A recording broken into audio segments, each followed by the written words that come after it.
Տարիներ շարունակ նրա անունը հնչում էր աշխարհի ամենաբարձր քաղաքական սկանդալներում։ Նա ֆինանսական շուկաների ամենաազդեցիկ խաղացողներից մեկն էր։ Նա կարող էր մի քանի ժամում միլիարդավոր դոլարների գործարքներ կատարել։ Իր հիմնադրամներով մտնում էր աշխարհի տարբեր երկրներ, իբր պաշտպանելու մարդկանց իրավունքները եւ կատարում իր սև գործերը։ Դա Չարիքի հետ առնչվելու անձնական փորձ էր։ Եթե արդեն հասկացար ում մասին է խոսքը, քեզ հարց ունեմ։ Սորոսական ես։ Ջորջ Սորոսի անունը վաղուց արդեն ավելին է, քան պարզապես անձնական անուն։ Այն արդեն պիտակ է մարդկանց եւ կազմակերպությունների հատուկ կատեգորիա։ Այսօր աշխարհի տարբեր անկյուններում, երբ ինչ-որ շարժում, կազմակերպություն կամ նույնիսկ անհատ հայտնվում է կասկածելի քաղաքական իրավիճակում, հաճախ հնչում է մի պարզ հարց. Սորոսական են։ Մի կողմից սորոսական բառը ընկալվում է որպես արտաքին ազդեցություն ունեցող անհատ կամ կազմակերպություն, իսկ մյուս կողմից ազատության եւ մարդու իրավունքների պաշտպանություն։ Դուք Զուտսթորի YouTube-յան ալիքում եք, բաժանորդագրվեք, մեկնաբանեք եւ ցանկության դեպքում տարածեք մեր տեսանյութերը։ Զուտսթորի պատմություններ պատմության մասին։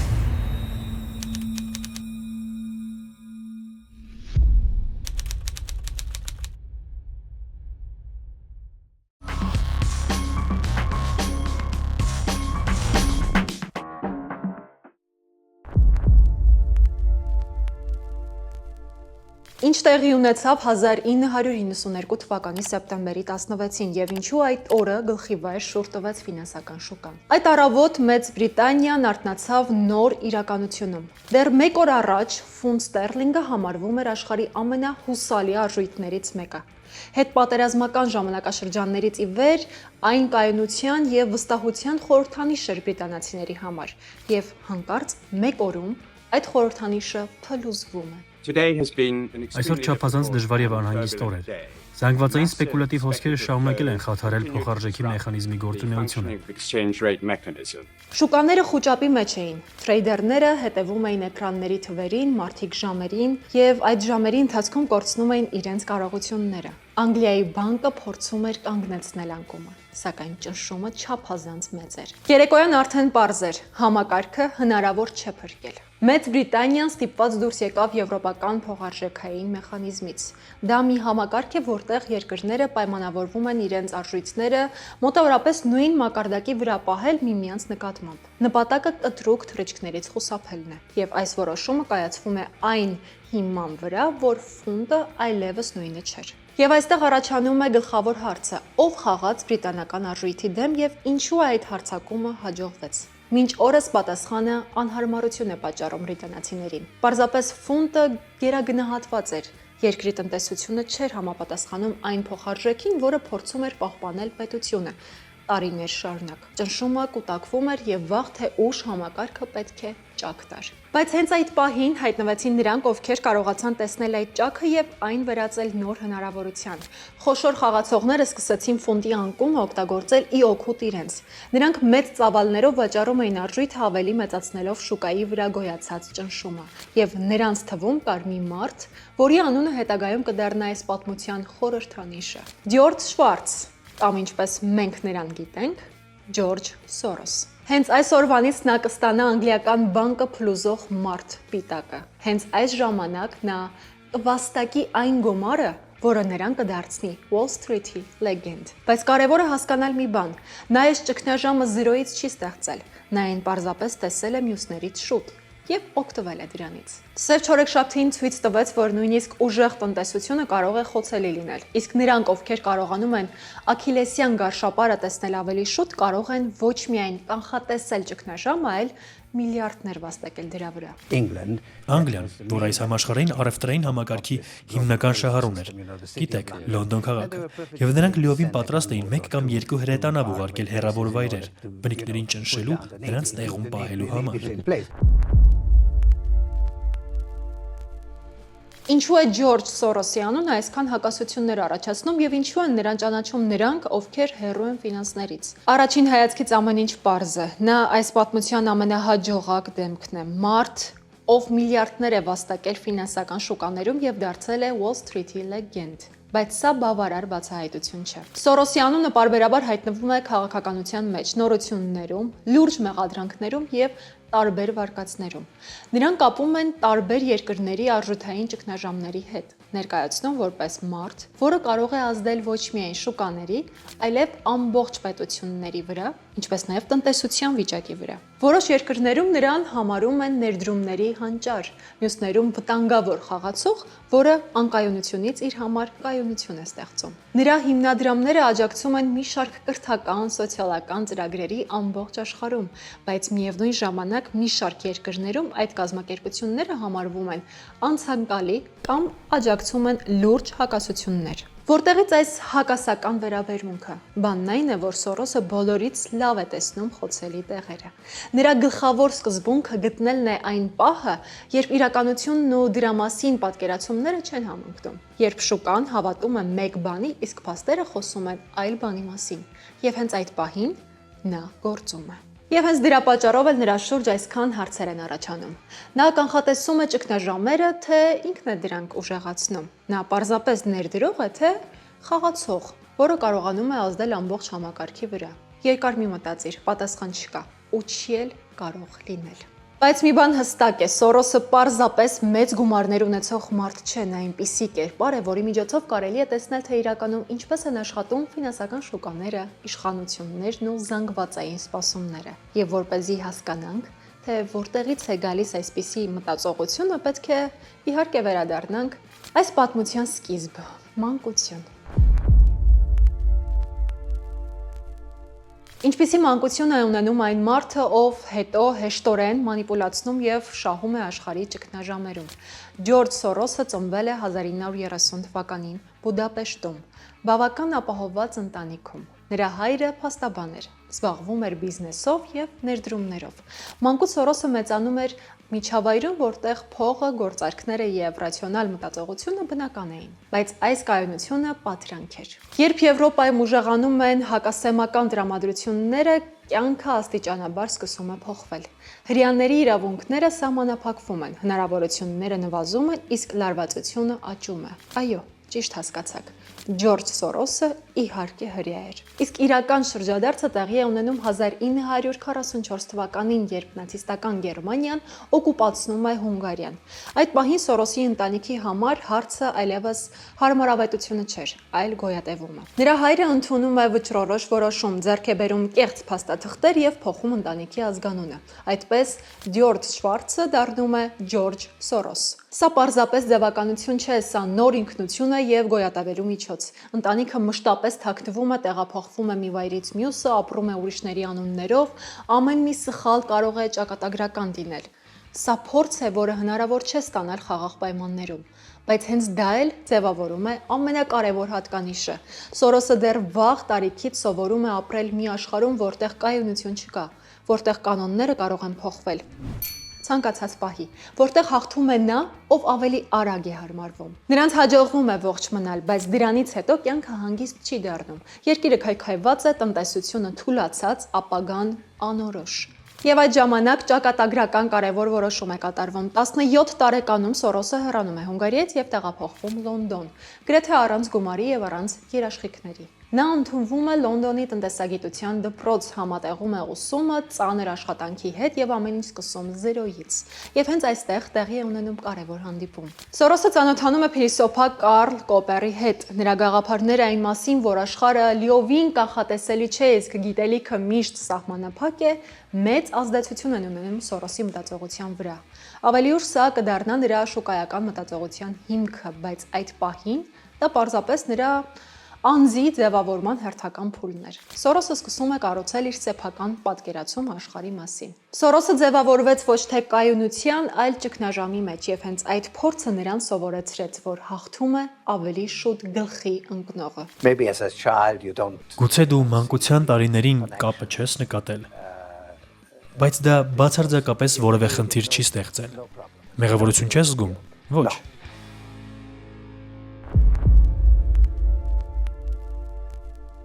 Ինչպես է Սորոսը առանց կապերի եւ առանց գումարի մտնում փակ ֆինանսական աշխարհ։ Լոնդոն տեղափոխվելուց հետո Սորոսը սկսում է կյանքը գրեթե զրոյից։ Նա չուներ կապեր, չուներ կապիտալ, չուներ երաշխիքներ, ուներ միայն կրթության եւ անհագ աճելու ցանկություն։ Նա ուղարկում է իր ինքնակենսագրականը տասնյակ ընկերություններ եւ ստանում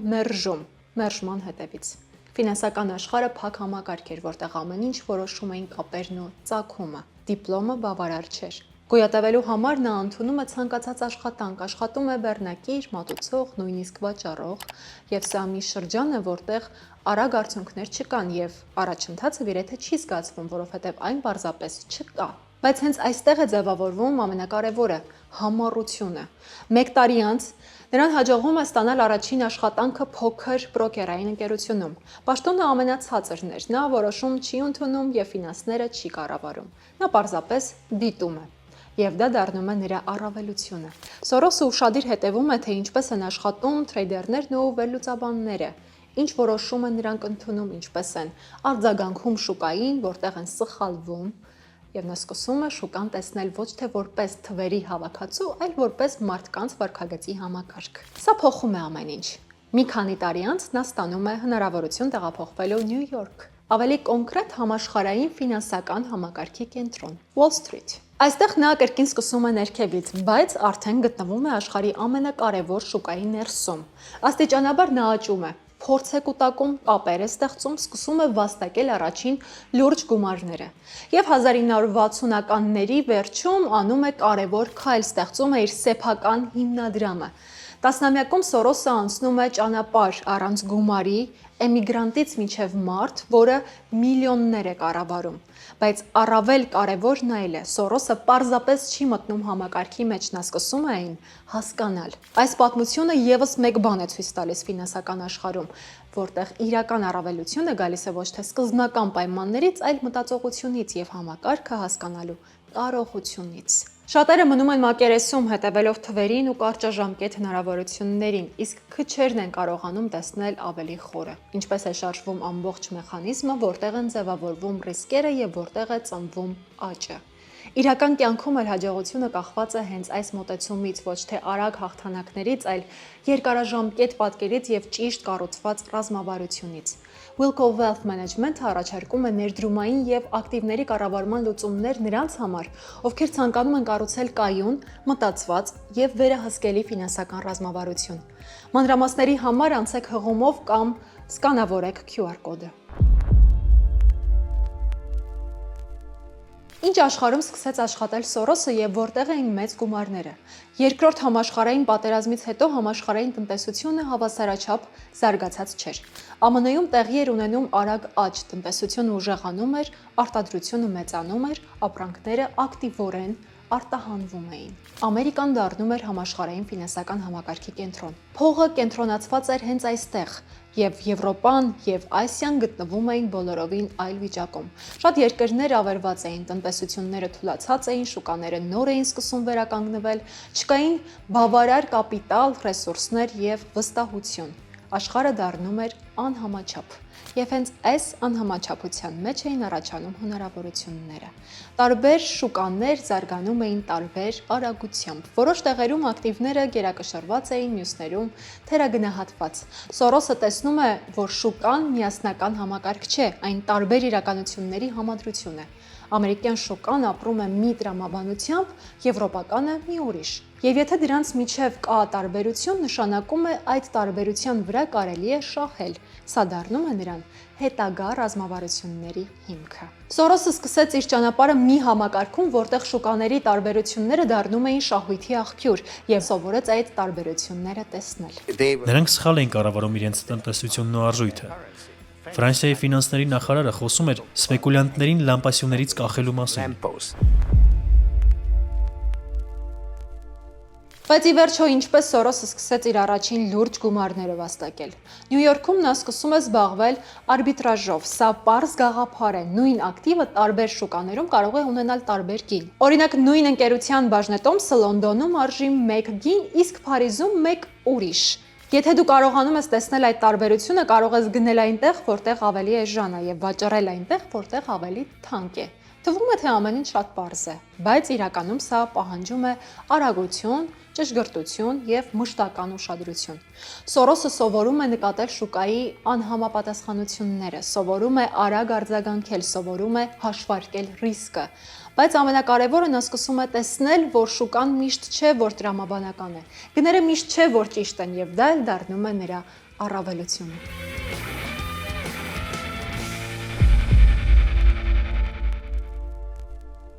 Ինչ հասկացավ Սորոսը շուկայի մասին, որը մյուսները չէին տեսնում։ Այդ ժամանակ ընդունված էր մի պարզ գաղափար. եթե գինը աճում է, ուրեմն ամեն ինչ լավ է, եթե ընկնում է, խնդիր կա։ Բայց Սորոսը թվերի փոխարեն հասկանում է մարդկանց հոգեբանությունը։ Մարդիկ չեն կարող լիովին հասկանալ իրականությունը, նրանք գործում են իրենց պատկերացումների հիման վրա։ Եթե բոլորը հավատում են, որ ինչ-որ ակտիվ կաճի, նրանք սկսում են գնել այն, գինը բարձրանում է, եւ այդ աճը դառնում է իրական։ Եթե բոլորը վախենում են անկումից, նրանք սկսում են վաճառել եւ այդ վախը իրականում առաջացնում է հենց անկումը։ Այսինքն ոչ թե իրականությունն է ձևավորում սպասումները, այլ սպասումներն են ձևավորում իրականությունը։ Սա Սորոսը կոչում է ռեֆլեքսիվություն։ Շուկան այլևս պարզապես թվեր չէ, սա հոգեբանություն է, եւ եթե դու կարողանում ես հասկանալ մարդկանց սպասումները, կարող ես հասկանալ շուկայի շարժը։ Ռեֆլեքսիվությունը դարձավ Սորոսի գլխավոր գործիքը։ Նա սկսեց աշխատել ոչ թե միայն տվյալների, այլ մարդկանց հավատի եւ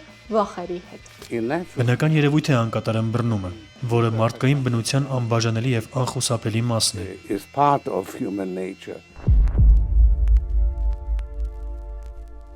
Ինչպես Սորոսը առաջին անգամ կիրառեց իր տեսությունը մեծ մասշտաբներով։ 1980-ականներին ԱՄՆ-ում առաջանում է հետաքրքիր իրավիճակ։ Դոլարը ուժեղ է, բայց երկրի տնտեսությունը ոչ այնքան։ Աճում է առևտրային դեֆիցիտը։ Նշանակում է, որ տրամաբանորեն դոլարը պետք է թուլանա, բայց շուկան հավատում է հակառակին, որ դոլարը ուժեղանում է, շուկան հստակ է։ Բոլորը դոլար են գնում եւ դա պահում է նրա գինը բարձր։ Նա կրկին հասկանում է, որ իրականությունը եւ շուկայի պատկերացումը չեն համընկնում։ Եվ նա գնում է շուկայի դեմ։ Նա սկսում է խաղալ դոլարի անկման վրա։ Սկզբում նա կորուստներ է ունենում։ Շուկան դեռ շարժվում է հակառակ ուղղությամբ, բայց հետո տեղի է ունենում շրջադարձ։ ԱՄՆ կառավարությունը որոշում է թուլացնել դոլարը եւ շուկան կտրուկ փոխվում է։ Բյուջեի դեֆիցիտը պետք է կրճատվի, հասնելով $100 միլիարդ ցածր վիճակի եւ 3-4 տարվա ընթացքում պետք է բերվի հավասարակշռված վիճակի։ Սորոսը շահում է հարյուրավոր միլիոններ։ Սա առաջին մեծ ապացույցն էր, որ նրա մոտեցումը աշխատում է։ Նա կարողացավ տեսնել այն, ինչ շուկան դեռ չէր ընդունում։ Ինչպես է կարելի շահել, երբ գները ընկնում են։ Սա արվում է շորտ կոչվող մեխանիզմով։ Դու վերցնում ես ակտիվը, պարտքով վաճառում ես այն շուկայում, հետո սպասում ես, մինչև գինը ընկնի։ Երբ գինը ընկնում է, դու նորից գնում ես նույն ակտիվը ավելի էժան գնով եւ վերադարձնում պարտքը։ Տարբերությունը մնում է քեզ։ Սա հենց այն գործիքն է, որը Սորոսը օգտագործում էր իր ամենահայտնի գործարքներում։ Շորտը թույլ է տալիս ոչ միայն պաշտպանվել անկումից, այլև վաստակել դրա վրա։ Սա Սորոսի հիմնական գործիքներից մեկն էր։ Եթե Սորոսը այդքան լավ էր հասկանում շուկան, ինչու նա սխալվեց։ 1987 թվականին շուկաները գտնվում էին էյֆորիայի մեջ։ Բոլորը հավատում էին, որ աճը կշարունակվի, Սորոսը նույնպես։ Նա խաղում էր աճի վրա, բայց հոկտեմբերին շուկան սկսում է անկում ապրել։ Սկզբում փոքր, հետո կտրուկ։ Հոկտեմբերի 19-ին շուկան փլուզվում է։ Սա մտնում է պատմության մեջ որպես սև երկուշաբթի։ Սորոսը չի արձագանքում ժամանակին։ Նա կարծում է, որ սա ժամանակավոր անկում է եւ սխալվում է։ Նրա ֆոնդը կորցնում է հսկայական գումարներ, ավելին, նրա գործողությունները նույնիսկ արագացնում են անկումը։ Եզրակացություն. նույն մեխանիզմները, որոնցով Սորոսը շահում էր, աշխատեցին նաև նրա դեմ։ Նույնիսկ լավագույնը կարող է սխալվել։ Ինչպես Սորոսը վերադարձավ եւ կատարեց իր ամենահայտնի քայլը։ Մի քանի տարի անց նա կրկին գտնում է համակարգի թույլ տեղը։ Բրիտանական ֆունտը գերագնահատված է, բայց պետությունը փորձում է պահել այն բարձր մակարդակի վրա։ Սորոսը սկսում է խաղալ դրա դեմ։ Նա բացում է մեծ շորտ դիրքեր եւ երբ շուկան սկսում է կասկածել ֆունդի կայունությանը, նա ուժեղացնում է ճնշումը։ Սկսում է զանգվածային վաճառք։ Ֆունդը չի դիմանում։ Մեկ օրում այն կտրուկ ընկնում է։ Սորոսը փակում է իր դիրքերը եւ վաստակում $1 միլիարդ։ Սա նրա կարիերայի գագաթնակետն էր։ Նա ոչ միայն տեսավ ճգնաժամը, այլ նաեւ կարողացավ արագացնել այն։ Ինչպես գնահատել Սորոսին։ Մի կողմից նա հանճարեղ ներդրող է, մյուս կողմից նրան մեղադրում են շուկաների եւ նույնիսկ քաղաքական գործընթացների վրա ազդելու մեջ։ Նա աշխատում էր սպասումների հետ եւ այդ նույն մեխանիզմը կարող էր կիրառվել ոչ միայն ֆինանսներում։ Սա առաջացնում է հարց. որտեղ է սահմանը ներդրման եւ ազդեցության միջև։ Սորոսը մնաց հակասական կերպար։ Նրա գործողությունները կարելի է տեսնել տարբեր կերպ, կախված դիտակետից։ Ինչու Սորոսը դարձավ ոչ միայն մարդ, այլ նաեւ գաղափար։ Նրա անունը սկսեց նշանակել ավելին, քան պարզապես ներդրող։ Սա դարձավ խորհրդանիշ փողի, ազդեցության, ռիսկի եւ մտածողության։ Սորոսի միջոցով կարելի է հասկանալ մի բան. ֆինանսական աշխարհը աշխատում է ոչ միայն թվերով, այն աշխատում է մարդկանց հավատի վրա։ Սորոսը դարձավ ոչ թե պարզապես պատմության կերպար, այլ բանալին, հասկանալու թե ինչպես են իրականում աշխատում մեծ փողերը։